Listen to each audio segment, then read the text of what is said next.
In this lecture, we will work on a numerical example and test the presence of unit root in that observed sample time series. Suppose we have an observed time series and we identified ARIMA 110 as an appropriate model for that particular time series. Now, the model of ARIMA 110 is given over here, where 1 minus phi b is the AR polynomial of degree 1.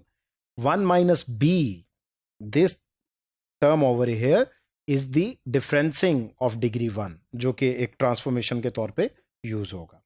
और यहाँ से हम ये देखते हैं कि हम कैसे यूनिट रूट की प्रेजेंस को चेक कर सकते हैं. इस मॉडल को हम इस फॉर्म में लिख सकते हैं, yt is equal to y naught plus sum wj up to term t. और ये जो wt है ये एक्चुअली एक yt की ट्रांसफॉर्म्ड सीरीज है जिसको हम इस फॉर्म में लिख सकते हैं. अब अगर हम एस्यूम करें कि हमारे पास कोई 200 ऑब्जर्वेशंस मौजूद हैं जिसमें इनिशियल वैल्यू y नॉट की जो हम 0 एस्यूम कर लेते हैं, फाई पैरामीटर 0.5 के इक्वल है और सिग्मा स्क्वायर 1 के इक्वल है. अब ये रिजल्ट्स हमारे पास मौजूद हैं. अगर हम उस टाइम सीरीज को प्लॉट करें तो उसका ग्राफ कुछ ऐसा इंडिकेट हो रहा है. आमतौर पे जिस टाइम सीरीज में एक ट्रेंड प्रेजेंट होगा वो उसमें एक इंडिकेशन होगी कि उस टाइम सीरीज को डिफरेंसिंग की ज़रूरत है, क्योंकि टाइम पास होने के साथ साथ उसके मीन लेवल में चेंज आ रही है. मोर ओवर हम उसके ऑटो कोरिलेशन और पार्शियल ऑटो कोरिलेशन को भी स्टडी कर सकते हैं.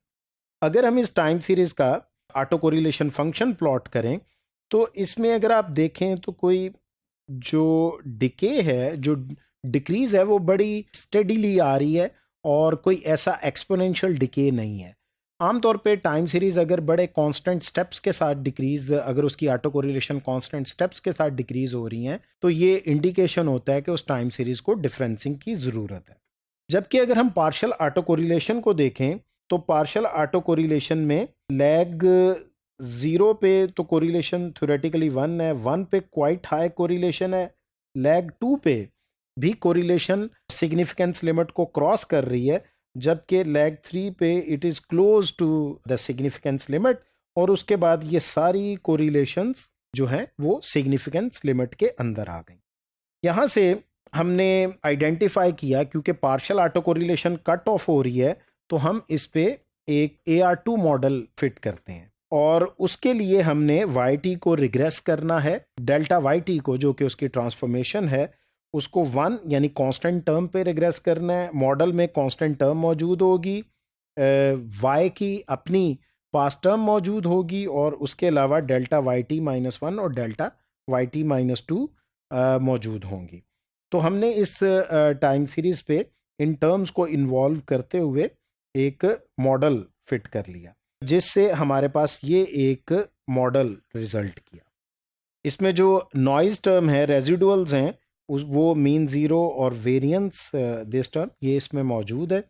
अब यहाँ पर अगर हम डिकी फुलर टेस्ट यूज़ करते हुए इसकी यूनिट रूट की टेस्ट करें प्रेजेंस को, तो उसके लिए हमारे पास ये फार्मूला मौजूद है phi 1 ओवर स्टैंडर्ड एरर, जिसमें हमने ये जो रिज़ल्ट है हमारे पास इस स्टेटिस्टिक का वो -1.464 आ गया, जिसकी पी वैल्यू 0.0724 है.